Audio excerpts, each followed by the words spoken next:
جماعه زي ما قلنا من بدري، كولر هو السبب. كولر هو السبب. النهارده الاهلي اي نعم دخل فيه جولين، واي نعم كان فيه مشاكل ياما وكل حاجه، بس كان فيه كوره، كان فيه واحده رايحه واحده جايه، كان فيه جوان حلو، كان فيه كوره بتضيع. انما كولر من سنه وهو خلاص كان المفروض يمشي، ودي غلطه مجلس الاداره برضه. كولر من سنه كان المفروض خلاص غير، اقلب شغلك، هات غيره.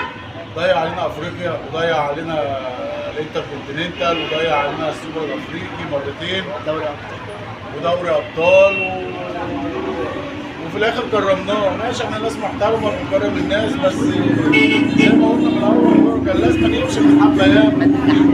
عماد النحاس النهارده هو لسه جاي النادي وكل حاجه، بس بكره في كوره لسه. انما كولر شطب يا جماعه، كولر كان مشطب، كان لازم يمشي من بدري. كان زماننا دلوقتي معانا 6 7 بطولات كمان لو كولر كان مشي. منك لله اللي كنت السبب. مين السبب؟ بيبو السبب، بيبو السبب. اقفل يا عم.